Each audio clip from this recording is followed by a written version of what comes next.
must-win situation for the Lakers, and I agree.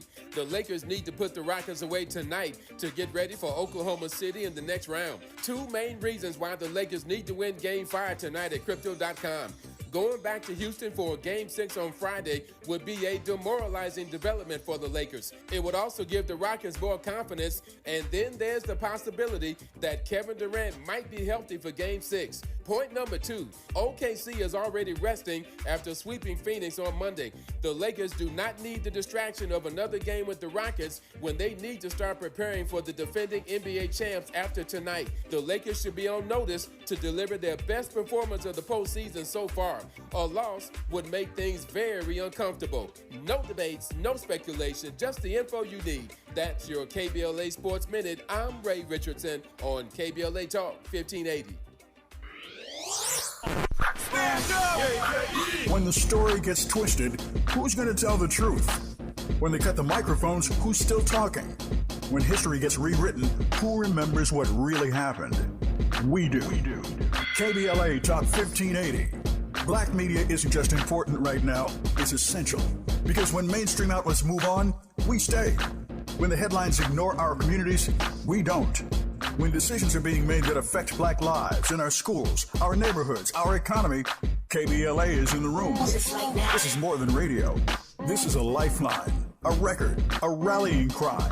Black stories, black voices, black power. The heat is on. On the air and in the culture. KBLA Talk 1580. Stay connected. Stay informed. Stay loud. Stand up!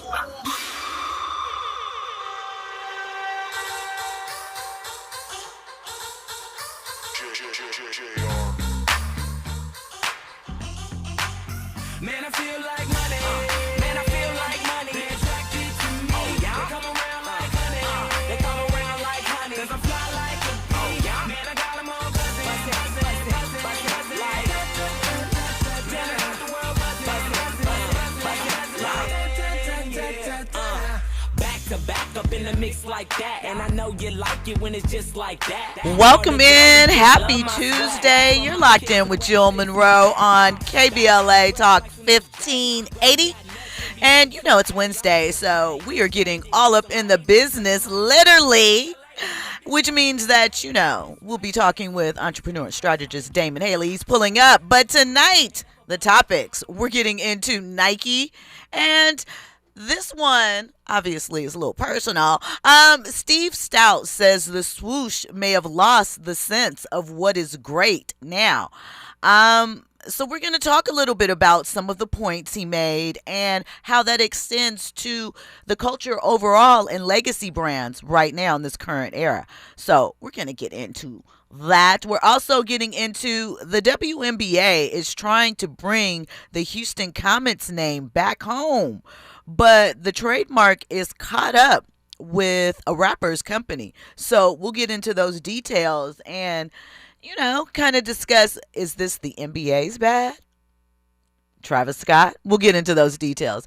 And, of course, the New York Times has dropped a list, unranked, of their 30 greatest songwriters. Amongst them was Jay-Z, right? But the internet is side-eyeing him over portions of the interview and his comments about older rappers making young music, because you can't say don't chase young music and think people aren't going to bring up, what is it, Forever Young, or is it Young Forever? I can't remember the exact title, but that's the name of the song, and you know, so forth and so on. The internet is petty, but sometimes petty has some exhibits, and we're going to talk a little bit about that, all right? So tonight's brand is Power, women's sports ownership and hip-hop aging, just like we like it. Just a Gen Z mix. But before we get into all of that, there's a new Versus on deck. And I'm going to be honest, I want to know who asked for this Versus. I don't think we need it.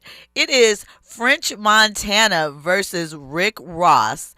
It is happening May 7th, streaming live on Apple Music, right? And, you know, I guess you could call it luxury rap chaos, but I don't believe French Montana has 20 hits. I'm not saying French Montana doesn't have any hits. I'm not saying that he doesn't have some songs that we bounced and partied to. But 20 bangers? I think not. And it just kind of highlights the fact that, sadly, I think Versus has had its better days. And that, I mean, I guess there's still room for the concept, but I don't know. It's not a I gotta watch this, at least for me anymore. Although the Tank versus Tyreek was highly entertaining.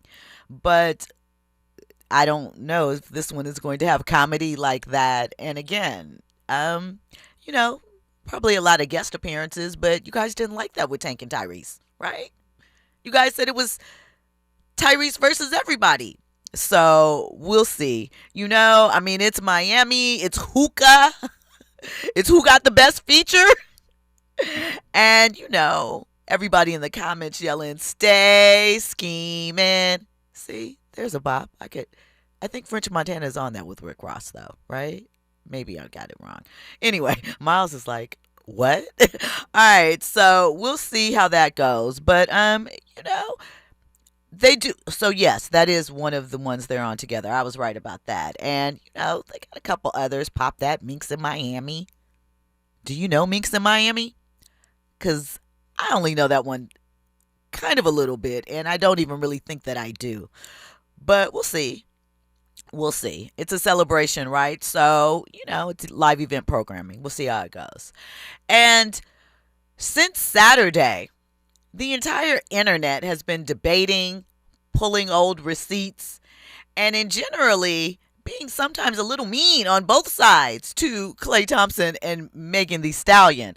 Now, Klay is yet to respond to Megan's announcement or much of the chatter. However, he did go on Instagram Live today to vibe out to some music on his boat. Now, a lot of people, those that are uninformed, shout out to the ladies, were saying that he never has gone live like this. You don't follow him. You weren't following him before. He always goes live from his boat. But he looked unbothered. Some felt he was masking the pain. I say pay attention to the soundtrack, because there was a song about wanting their girl back. I don't know. There's a lot of debate on Klay just having a good time and not taking her seriously. We've seen, maybe you haven't, but there's been a lot of conversation about that on all fronts. But I recall Klay checking Jason Williams, and I can't remember who the other player was, about how they were speaking about his girlfriend and asking if they would appreciate if he talked about their wives like that. So I feel like, although there is pressure, I think it's also a moot point, because at what point do you just respect a person's choices no matter what? There's a lot of what the people would call questionable women in relationships. So I feel like Megan gets a bad rap because of, you know, the Tory stuff and a bunch of other things, but she certainly keeps the internet going. So that's one thing that we can't debate. When we come forward, we're getting all up in the business. You're locked in with Jill Monroe on KBLA Talk 1580. You ride with Jill Monroe on KBLA Talk 1580. Indeed presents hires you can't afford to get wrong, like nuclear reactor safety expert. I disabled the backup cooling system. It was making such an annoying noise. You heard it, right? It was like, We're on a countdown to core failure. And you're saying we don't want that? This is a job for sponsored jobs. This is what happens when you don't sponsor your job on Indeed. Next time, get matched with quality candidates with Indeed sponsored jobs. Visit Indeed.com/hire now and sponsor your job today. Small businesses are the heart of America. But you don't have to go it alone. As the nation's largest nonprofit resource of expert business mentoring, SCORE has helped millions of entrepreneurs build their businesses for free. Get the connections, education, and guidance you need with SCORE. We're ready to help. Find a mentor today at score.org. Lena Bloom for the Bail Project.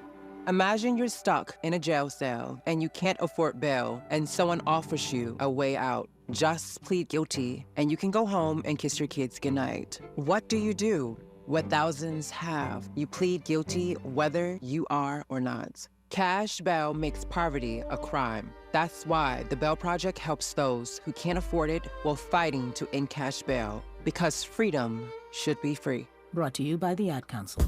Hi, I'm Zoe Williams, host of The Voice of Reason, weeknights at 7 p.m. here on KBLA Talk 1580, with a personal invitation for you to join me and Insight.me as we present The Healing Box, live at Inglewood's world-famous Miracle Theater, Saturday evening, May 23rd at 7 p.m. Look, I understand your attachment style has been running your life like a rogue algorithm, and nobody has had the courage to press pause. Until now, Dr. Pakoya McCall and yours truly are curating a night where clinicians, spiritualists, and an all-star panel of Black woman healers like Dr. Shalonda Sunshine Crawford, Dr. Jashana Johnson, and spiritualist Precious McGill will join some amazing spoken word artists and the legendary comedian Louis Dix to diagnose, disrupt, and heal your relational wreckage in real time. Listen, bring your trauma. As a matter of fact, bring your baby mama. No, bring your testimony. And if you're still texting your ex at 2 a.m., baby, you're not just invited, you're the target demo. Tickets are moving fast, so grab yours at themiracleinglewood.com before your dating history gets flagged as a pre-existing condition. That's themiracleinglewood.com. We'll see you there Saturday, May 23rd at 7 p.m. Now back to more entertainment news with Jill Monroe on KBLA Talk 1580. Welcome back in. You're locked in with Jill Monroe on KBLA Talk 1580. All right, listen, if you're new here and you want to jump into the conversation, 800-920-1580, that's the number that you can dial. Of course, you can get at us on social media, KBLA 1580, and you can get at me personally at Stiletto Jill. Of course, there's another layer to this piece. You can jump into the YouTube chat with the VIPs. Shout out to them. They're always chatting. Get the visual to go along with this audio experience. Now, it is Wednesday. And you know, Wednesday is where we talk business and strategy across entertainment and sports. And that means that I am joined by entrepreneur, business owner, business strategist, owner of Glow and Flow Beauty and Slay Hair, 3 Ys. Welcome in, Mr. Damon Haley. DH, how are you tonight? Let's get down to business. Yeah. We're getting it all in, right? Yeah. All right. Shout out to DJ Quick. Yeah. All right, listen. Steve Stoute recently sat down with the Boardroom. The Boardroom is an online brand. I mean, it's more than online. It's a lot of things, but it's co-owned by Kevin Durant and Rich Kleinman, who is included in this clip. It's a podcast that he hosts. And he and Steve Stoute were discussing whether Nike as a brand has lost the sense of what greatness is as far as the brand, right? And Steve talks a lot. He's known for culture and commerce conversations, obviously started as a music business executive and has crossed over into many areas. And, you know, people listen to him. He sits at the intersection of music, branding, athletes, instinct, talking about when the room is shifting, right? So the question is not, is Nike still big? Of course, Nike is still big, right? The question is, does Nike still feel inevitable? So we're going to listen to what Steve had to say, and then we're going to talk about it. They're in deep. I'd be interested to hear your take on Nike. I'm excited about their new CEO, who I know well, who I think is incredible. I think the culture around the business has changed drastically, but then the stock price came out again, and it's down. I know how much you love that company. The struggles that you've had over the years in getting them to understand that they started to lose a sense of what great was. It was hard for you. In fact, it was so hard for you, you thought it was you. And then, you thought maybe it's me, bro. They're in deep because it was fine when it was Adidas, Reebok, and Nike. And they could beat up on Reebok and Adidas and Reebok would lose their way, and Nike would just get the best athletes, go yourself. We got everybody, go yourself. They've allowed all these other brands to form and gain confidence. They allowed On Running to have a lane, New Balance to make a comeback in lifestyle and fashion. And a 17, 18, 19-year-old don't mind wearing them and them being called skips. Nike had a moat, which was if you didn't have on Nikes, You weren't cool. you weren't cool. You had on skip. And if it wasn't Adidas or Reebok, for sure they were skips. For sure. For those who don't know what skips are, you should. It's bad. All right, it falls into the what are those category. What are those? When they lost their way for so long, they have allowed the what are those brands to gain traction. And now you have young people wearing what are those with massive confidence. They never really took clothing seriously. It always felt like a plus one. It's like you got the sneakers, you need something to match the shit. It's coming to catch up to them. But now people are with everything as a result of you losing your way for so long. So there's a lot there, Damon, and obviously you spent a lot of time, you worked at Nike, and then you ran an agency that ran campaigns for Nike across the globe. And it was just recently announced that Nike is about to lay off 1,400 employees, representing just under 2% of its global workforce. And the cuts are mainly in global operations, especially technology roles.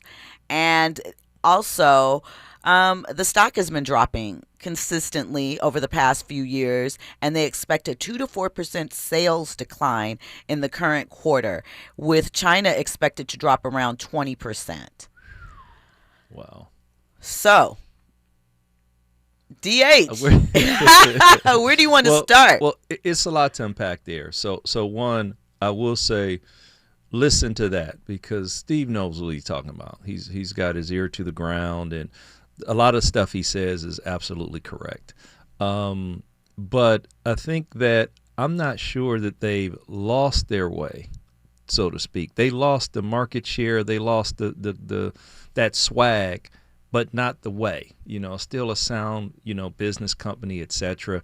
They attempted to do the digital thing, which was the former CEO. That's what they did. They leaned into it, and once again, they didn't realize the connection to culture, street, and that moat he talks about in terms of dominance. That's an interesting concept, because that's how it was. But we know when we were there, and many of us was there, we had a great yin-yang against culture, music, and hip-hop to be able to still keep that dominance and the connection with athletes. I think that the current state, they don't know how to do that. I would agree with you. I feel as though they have, as you mentioned, they leaned into the digital side, but I also think that they went back to something that I feel was a core concept that we had to fight against, coming up against, was this is a company for athletes. Excuse me. And the athlete is first. And yes, of course. But the two, as far as culture, were becoming intertwined. You look at the whole 90s thing with Allen Iverson, and that ushered in a different type of athlete. And Nike was on the forefront of that. And I feel like when they started to push the culture aspect to the side, I think that they didn't understand the difference that it made. It's like, yes, we love the athletes, but we wore Nike, meaning the public, off the court. And that aspect taken away is going to impact your sales, because, of course, you want the athlete to want to mimic their favorite signature shoe holder. Do you think that there were too many signature shoe deals? Yeah, I mean, that and it's well documented. It flooded the market. Once again, yes, everybody cannot have a signature deal. And it's only, Michael Jordan started it all, right? Right. He started it all, and it got to where that became, the signature shoe became the thing that every athlete wanted. So then in order to keep the athlete and in order to woo them away, they had to go. So I know what got Steph to Under Armour. A signature, yeah. Right. James Harden was down on the line. What got him to Adidas? It's that kind of stuff, and it flooded the entire market of performance footwear, because we know the guy who introduced a low top lifestyle performance shoe. Kobe won Bryant. That was the game changer right there. It really was. That was the game changer. Because what were they? They were my favorites. They came out All-Star 2004. We had the special edition. We couldn't market Kobe because of the Colorado situation, so they changed to the All-Star. Can't remember.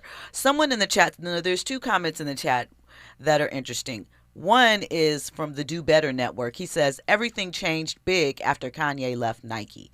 Do you think that was the turning point?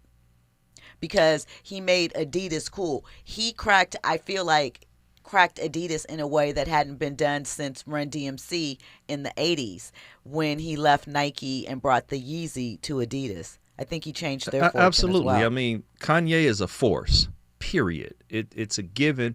He's still $1 billion conversation. A guy like that in $1 billion conversation is a force. So absolutely, that Yeezy will go down as the biggest hip-hop conversion kind of thing footwear-wise ever. So yes, he took all of that people wanted, along with Adidas's distribute. Cause he's the number 2. Adidas is still number 2. Right. So you take number 1 and put it to number 2, then that's the force. That was a great partnership. So yes, things did change because then he said the criteria. My mouth can go farther than an athlete's mouth, and it's always been like that. Facts. To be honest, so. He was the only singular hip-hop person that was able to affect, like, I'm talking major footwear, lifestyle, all that stuff, and he brought it to Adidas. So a Life Beyond or whoever that was. The Do Better Network. The Do Better Network, yes. Kanye changed the game. So this other, and I don't know the numbers, I haven't checked, but it does bring up a point I wanted to bring up. He says, this is from Lucas Frank, annual revenue, New Balance, 98, I think is that billion.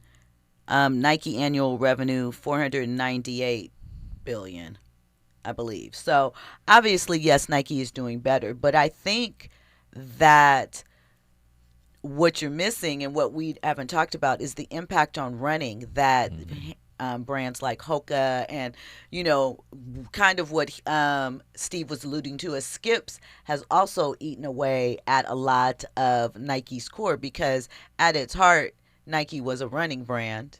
And I feel as though they saw the wave of a way to connect to runners in a different way and chose to kind of overlook it. And I think it's hurt them now. Well, I would say, one, this whole casual kind of wearing casual stuff every day over time has opened up that walk around simple shoe, right? Yeah. Because before you'd have to have a dress shoe to be dressed up or a dress shoe to go to work or whatever. Now you can kick it in a quote unquote tennis shoe or sneaker.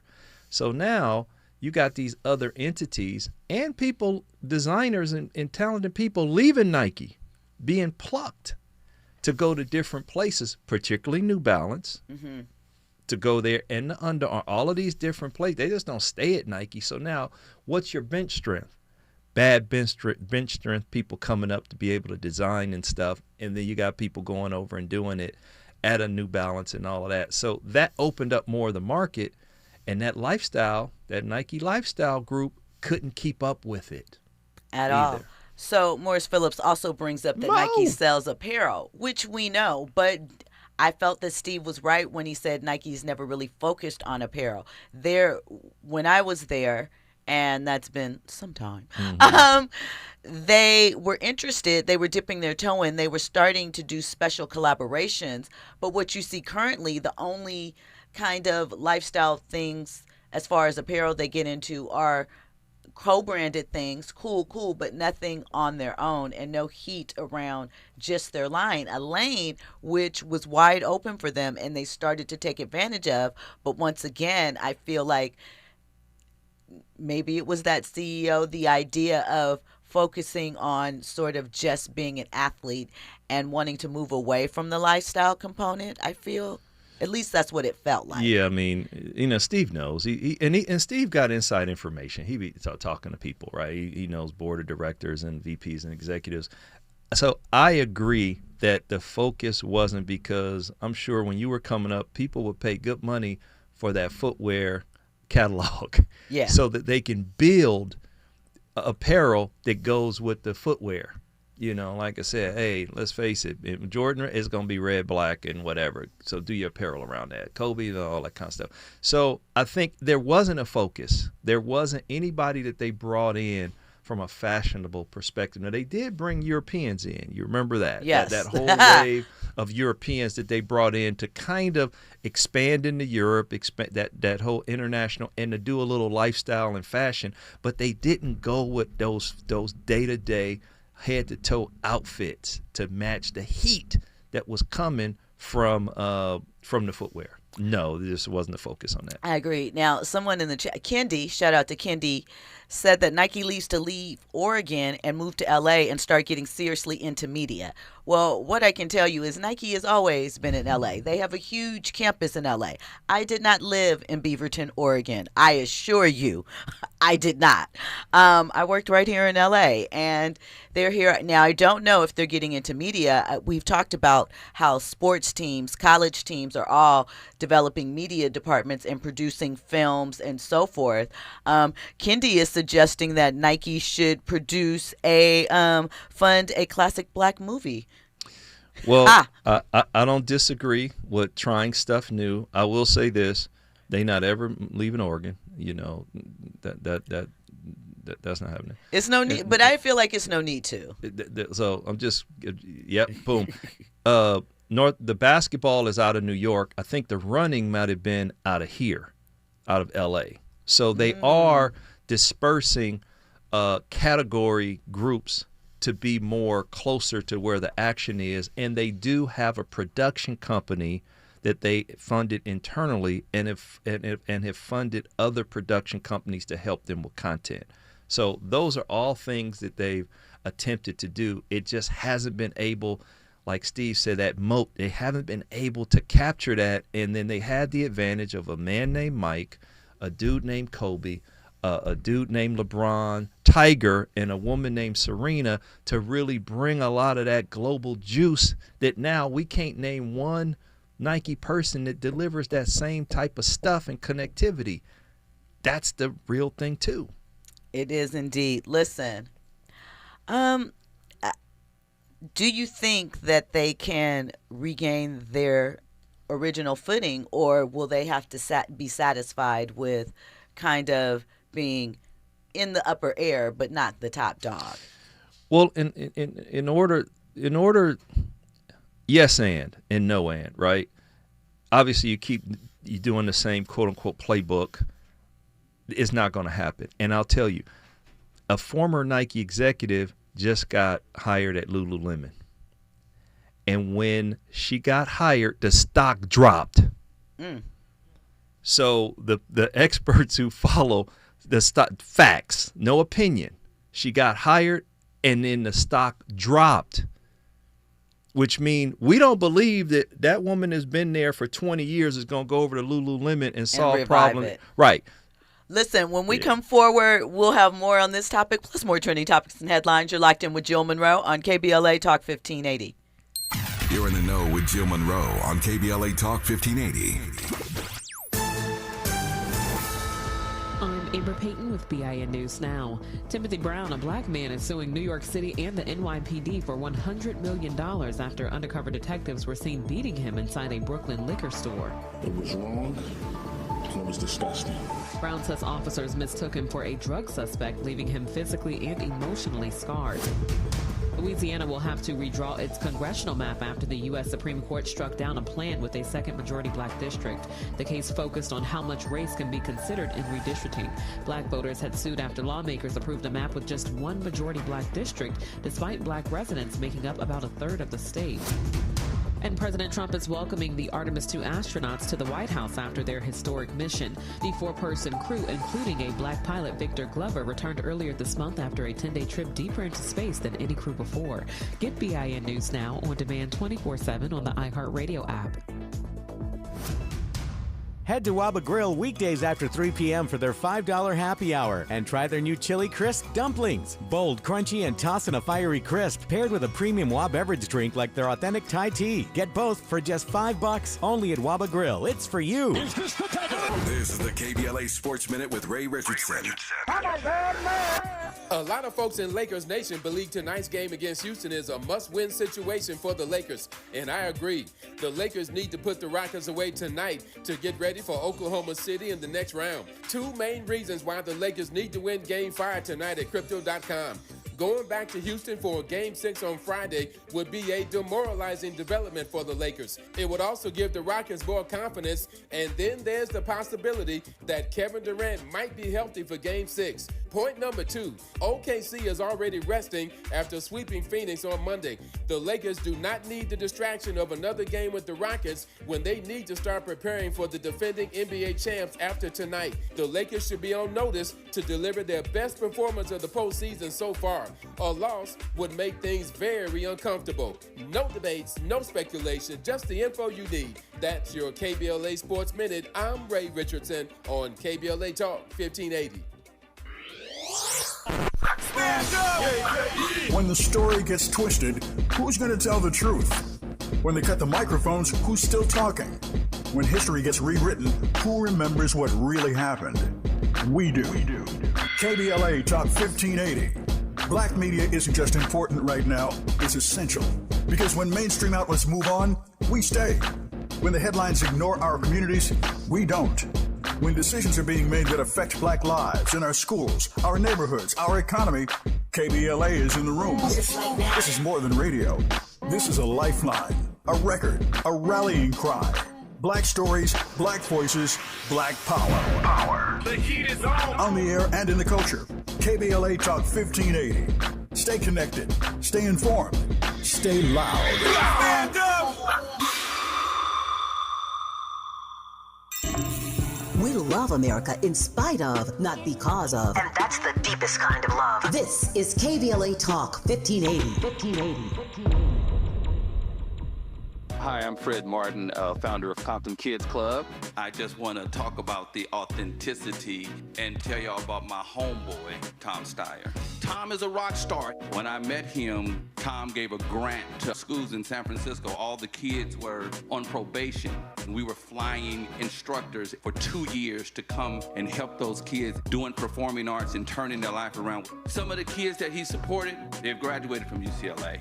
Let's fast forward. Tom is in schools in Compton, hanging out with the kids in the piano classes. Brother Tom Steyer hangs out in the studio with us. These are the seeds that he's planted. This has nothing to do with elections. What's coming out of his mouth is not a campaign speech. It's authentic, and when he say he walks away from a business because he want to do his values, he ain't making that up because he's running for governor. This man is real. Ad paid for by Steyer for Governor 2026. KBLA Talk 1580. We've got a lot to talk about.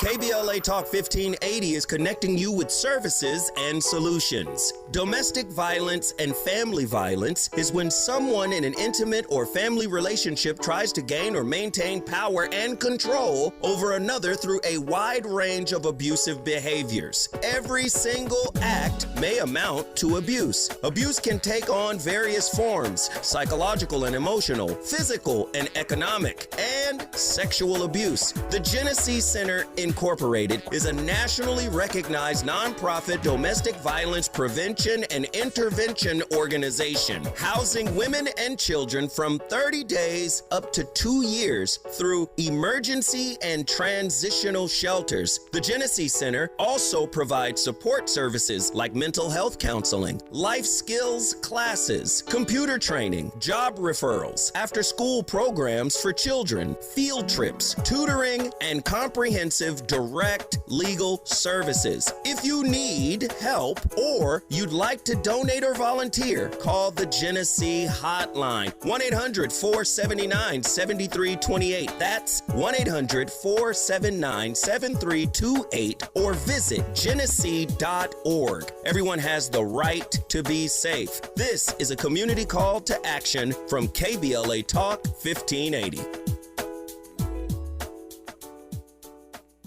You're listening to Jill Monroe on KBLA Talk 1580. As a living testament and recollection of history in the making during our generation. Allow me to reintroduce myself. My name is Ho, H to the OV. I used to move snowflakes by the up. I guess even back then you can call me CEO of the ROC. Ho, fresh out the frying pan. Welcome back in. You're locked in with Jill Monroe on KBLA Talk 1580. All right, listen, before we get into Hove and what he had to say about you rappers, I have two questions to wrap up this Nike topic, DH. The first is, I've seen chatter online that part of the reason why Nike has a hard time tapping into culture is because right now, as far as basketball goes, they say that the NFL is more of a cultural place to look to than the NBA, and you can look no further than who the last couple of MVPs have been, and that there's a lack of connectivity in that aspect. And my second question is, from a business standpoint, right, what would you fix first if you were going in to, try and correct some of the things with Nike? Products, storytelling, athlete partnerships, or the retail experience? First off, yeah, I do think I forgot who said that the NBA players aren't as popular as they once were. Well, the popularity is just spread across multiple categories and platforms. They are just as popular, but we're starting to see other more interesting people.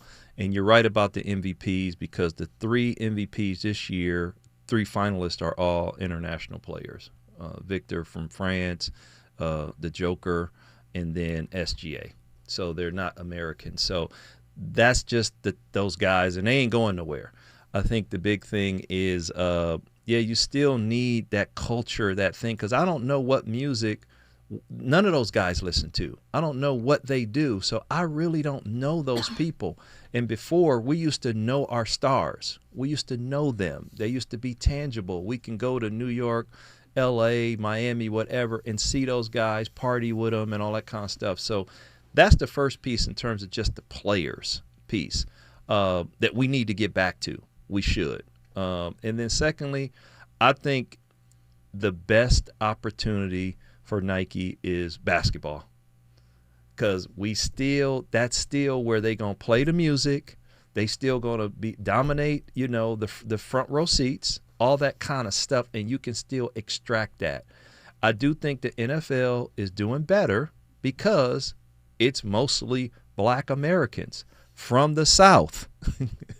And so it's something about that person. That's a fair point. That it is. So they do well. Mike Rubin with the Super Bowl, all that kind of stuff. It's the football players that are the difference makers, college-wise and pro-wise. So you get that guy from 19 to 27, and you can really figure out what's going on in his world and butt up against it. And then the women are also butting up against that world too. They're not butting up against the international basketball players' world. No. So you losing the guys and you losing the girls, the women and the men. So football can do something very interesting if they dare. Well, kind of the same, but kind of different, right? We're going to switch topics, and we're going to talk a little bit about Jay-Z, because he was named by New York Times as one of the 30 greatest living American songwriters, right? It was an unranked list curated with ballots from over 250 music insiders and 6 New York Times critics, right? And they weighed in on who the most influential pens are in the game. So Jay-Z, Taylor Swift, Mariah Carey, Babyface, they made the cut, and some others. But they sat down and had conversations with them. And in this conversation, right, Jay-Z talks about older artists trying to make young music, right? And the basic point is, if you're trying to make young music and you're not young, it can feel inauthentic. But let's take a listen to what he had to say, and then what some of the pushback has been. I tell people all the time, never fight against the future. The future's coming. Artists, they were trying to recreate something that was already done, but they're not connected to it like that. They're not living it and breathing it. They were fighting against gravity as opposed to telling their story. We needed that other side. We needed to hear about what happens when you've had 4 successful albums. What happens? What is that feeling like? How do you make the next one? How did you get in the studio? how are your kids? How do you interact with them as this hip hop dad? But if you're trying to make young music and you're not young, it's gonna be inauthentic, and people can feel that. You can smell it. So the best thing that anyone can do, like going through music, is to tell a story, and just keep creating from that space. I love what the Clips are doing right now, and how it's authentic to them, and they're telling the story about their mom and dad who just passed away, and how deep that is, with John Legend singing on the chorus, and everything that they've been through is an authentic display, a piece of classic material that it could have came out 96 or come out 2026. It still feels the same because it's real and it's authentic to who they are. I tell people all the time. So Jay said a lot there. I don't think that he's wrong per se. I think people are taking it a little wrong because it's Jay-Z. Of course, some fans thought he was hinting at Drake. I don't think that had anything to do with Drake at all.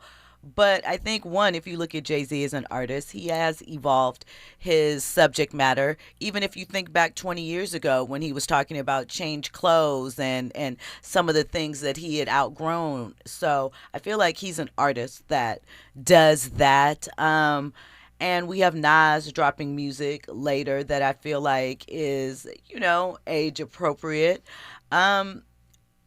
But then on the flip side of that, you have like Snoop and Cube dropping music as well that is still tied to, I feel like, their core. But I don't know. I mean, what are your thoughts on this? I think that we talked about authenticity, right? So I had, back in the day when I was out of the state, I loved Cube because there's nothing like him saying, slow down for the dip on 108th. And me knowing that's where BJ and Bristol live at, that kind of thing. So there was authenticity to that kind of stuff because I was in the lifestyle. I think that R&B singers do a better job of talking about love because they can talk about it in their 20s, 30s, 40s. Most hip-hoppers talk about young stuff you do in your 20s. But isn't that because hip-hop was a young art form and we're just now seeing what hip-hop looks like with elder statesmen? It doesn't mean the same with elderly experienced people. So it'll be nice, but you're not going to go to the Newport Hip Hop Festival. You're going to go to the Newport. We're starting to get those. Like if you think about what is the festival, the Roots Picnic, right? Love it. But I don't know if young people are going there.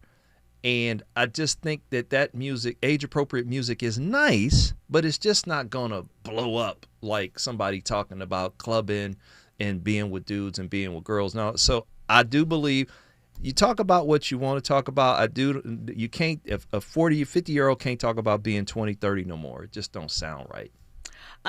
So the Do Better Network, shout out to you, says, is Beyonce making young music while not being young? A lot of people did bring that up in the comments, but I think to the point that Damon just pointed out, she is, whether you consider it pop or R&B, I think it's kind of different. And also, I mean, I think she doesn't only make that her main thing. It's more about woman and phases. Like she doesn't make an album like Lemonade at 20.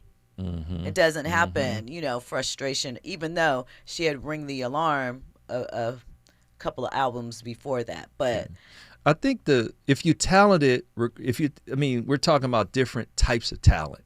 Like by and large, I would say that quote unquote rappers or a lot of hip hop, they're just not as talented when they get older, in terms of drawing in stuff. So that Beyonce, you go to see a show, like a whole thing. So she's a whole different category. But I just think that if you're talented and you're saying something people like, great, but your message does have to mean more to an older listener. And if you only can be old to appreciate it, younger people gonna miss it. These are facts. But then what do you do, though? Because we have to allow them to mature and talk about things, like you said, to connect to their audience. I mean, there could be something that could catch on. We have to refine our expectations. That's all. I mean, you go to a track and you expect younger people to run faster than older people. Facts. So just expect the older rappers to run slower than the younger ones or hip hoppers, because this is a different expectation. But they should be on that track. Jay-Z want to do something? Cool, do it. Express yourself. You got the right, the privilege to do it. But we can't crush him because it ain't like the Jay-Z we remember. It's like me seeing people that I saw 30 years ago and I ain't seen them in 30 years. And they show up looking differently than when I had liked them. So do you feel that rappers should not try and make some music that will appeal to the youth, or like team up with young artists? I like team. I like not trying to do something to go after a market, because when you started it, you didn't. You said what was in your heart, your mind, what you were living. You were storytelling, and it was authentic. If I'm working backwards, well, let me get to the young people because we know they buy so I can make some dough. I don't agree with that. Okay. All right. Really quick, did you answer my question on whether you would start with storytelling, product, retail? Oh, or... you didn't. Storytelling. I would Storytelling. always start with storytelling. Okay. When we come forward, we're going to get into the WNBA and the Houston Comets trademark. This one is interesting to me, and it says how we value our legacy assets and how long we should think into the future, I guess, about them. We'll get more into those details. Are you ready for the hottest entertainment scoop in Los Angeles? She's bringing you exclusive interviews with today's biggest stars, behind-the-scenes Hollywood insights, and all the entertainment news you need to know. She's breaking down what's trending, what's ending, and what's just beginning in the world of entertainment. You're riding with Jill Monroe on KBLA Talk 1580. When temperatures climb, LADWP wants to help you stay cool indoors, starting in your attic. With quality attic insulation, your home can stay more comfortable during hot summer days and help lower your energy bills year-round. It's a smart way to save, and for a limited time, LADWP has increased the attic insulation rebates to make upgrading more affordable. Act now to start saving. Visit ladwp.com/attic. That's ladwp.com/attic. You better work. She's rooted in culture and rising in power. Los Angeles City Council member Karen D. Price Jr. invites you to the District 9 Women's Leadership Summit, a powerful gathering celebrating the women who shape our communities. Join us Sunday, May 3rd from 1 to 6 p.m. Registration is open now, but space is limited. District 9 residents receive special priority. This event is free. Call 323-846-2651 to reserve your spot. That's 323-846-2651. Be rooted, be powerful, be there. Hey there, Los Angeles. This is James Lucky Jr., publisher and editor of Los Angeles News Observer. Are you hungry for news that matters to you in the African-American communities of Los Angeles? Well, buckle up, because we got the scoop you've been craving. Stay in the know and never miss a beat with our free weekly publications conveniently available near you. Or hop on the digital wave and become an exclusive subscriber at OGNSC.com. Don't forget to join the party on Instagram and Twitter at OGNSCINC for behind-the-scenes access and sizzling updates. No more FOMO. Let's stay informed, connected, and empowered together. My name is Cynthia Mitchell. I've been an emergency room nurse in Los Angeles County for 25 years. I've been there through every fire season, every outbreak, every earthquake. Every time Los Angeles needed us, the doctors and nurses of Los Angeles County showed up. And right now, I'm seeing another disaster coming. Trump's cuts to Los Angeles County's healthcare system are a public health crisis in the making. Medi-Cal, public hospitals, disaster preparedness are all at risk, but we can stop it. Measure ER fights back against these cuts. For a half a penny, we keep emergency rooms open, care within reach for working families, and doctors and nurses serving the communities we love. When you vote yes on Measure ER, you're not just voting for healthcare, you're voting for LA. Vote yes on Measure ER by June 2nd. Ad paid for by Yes on ER, Restore Healthcare for Angelinos, sponsored by St. John's Community Health and Health Justice Action Fund. Ad committee top funder, St. John's Community Health. You're listening to Jill Monroe on KBLA Talk 1580. Come back in. You're locked in with Jill Monroe on KBLA Talk 1580. Oh, sidebar, really quick. Forgot to mention this. Hey, Damon and I are hosting a networking happy hour tonight at 1010 Wines right after the show. If you guys are interested, you're in the area and available, come by. Real simple, real quick. Should have probably mentioned it earlier, but, we'll see what happens. All right, so let's talk this WNBA news since we're right on the cusp of the season beginning, right? The WNBA is currently fighting to reclaim the Houston Comets, name. The moniker was for a planned franchise, the Connecticut Sun, which were purchased by Frittata. I can't remember, Kevin. Anyway, they were purchased. They were going to move them to Houston and resurrect the Comets name, right? So what is happening, though, is that there is a company called TSTM Holdings, a Delaware firm tied to Houston rapper Travis Scott, that currently owns the name. So the let me slow down. The WNBA allowed the original Comets trademark for live basketball and entertainment services to lapse in 2021, right? And in 2024, TSTM picked up the name and they registered it, right, for apparel and entertainment services. So there's a cross, right? The WNBA's push, as I mentioned, is for the Connecticut Sun. They were planning to relocate for the 2027 season, right? And so consequently, WNBA Enterprises has filed a formal opposition to the trademark application. So TSM is arguing that it was available and the WNBA did nothing to protect it. The WNBA is saying that their intent to use the name isn't for basketball and is merely for hoarding the intellectual property, and that basically they don't have a real use for it. They're just trying to money monger it. So, Damon, what do you think? Is this a case where, there was like the Miami Soul franchise in the WNBA when they first came out, the Detroit Shock, which recently have come back. So, do you think that it's smart business to just hold on to these names in perpetuity? I'm going to jack it up right now. Forever. Perpetuity? That's yes. What I'm trying to say. Couldn't get it out. Or is it, a cost that is unreasonable and you got to let it go? Like, I wonder, does the NBA still own the Washington Bullets, for example? I guarantee you the NBA still does. I just think that whoever's responsible for that for the WNBA, they either not there or should probably be fired.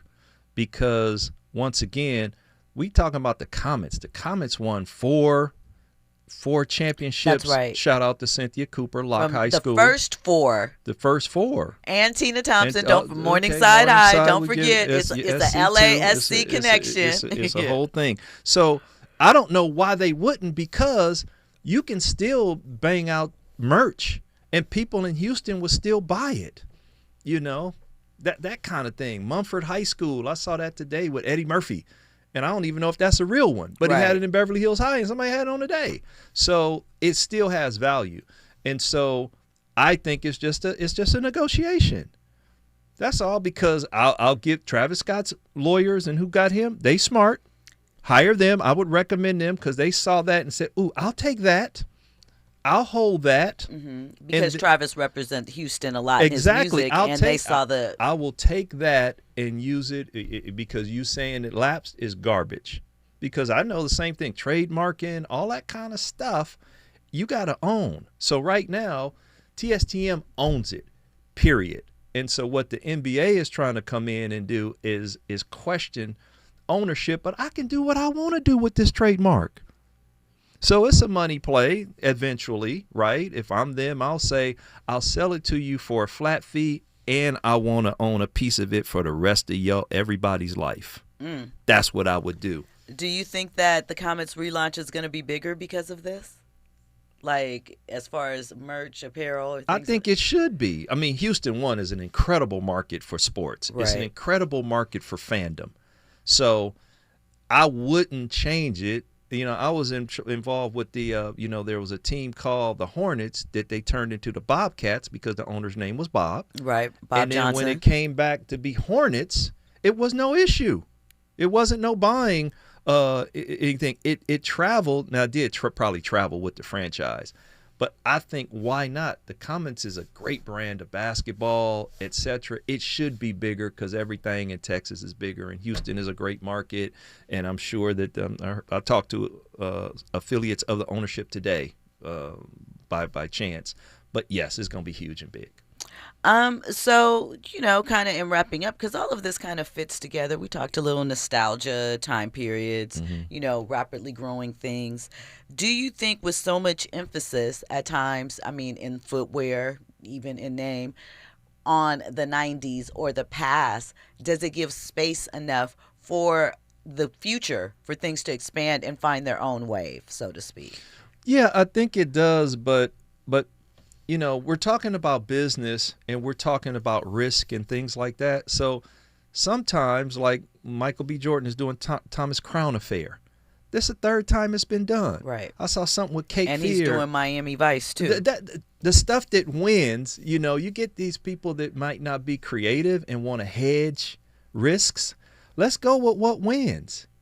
And so that's part of it. But we know it's the people getting to the future first. It's the contrarian people. It's the unique people that think different that's going to do great things. But people who just replicate in the past, they'll win. So I think that those are a lot of people too. Let me win. Let me just not float the boat. But it was some beautiful stuff happening in the 90s and 2010s. Very I don't know if creative, it's beautiful stuff that's been happening over the last 7. It hasn't been beautiful, unique stuff creatively, artistically, culturally, technologically. Yes, to be able to expand. But that's tough. That's tough.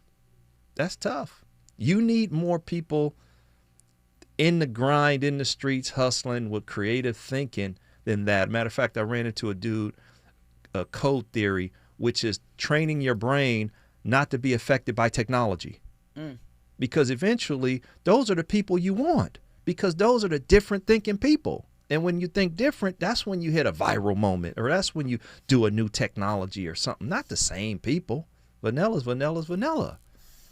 Well, we'll see. Listen, thank you guys for locking in as you do each and every Monday through Thursday right here for all your trending topics and headlines. It's facts, context, and culture over here. Coming up next is Zoe Williams, the voice of reason. I'll be back at it tomorrow. KBLA 1580 Santa Monica. I'm Amber Payton with BIN News Now. Timothy Brown, a black man, is suing New York City and the NYPD for $100 million after undercover detectives were seen beating him inside a Brooklyn liquor store. It was wrong. It was disgusting. Brown says officers mistook him for a drug suspect, leaving him physically and emotionally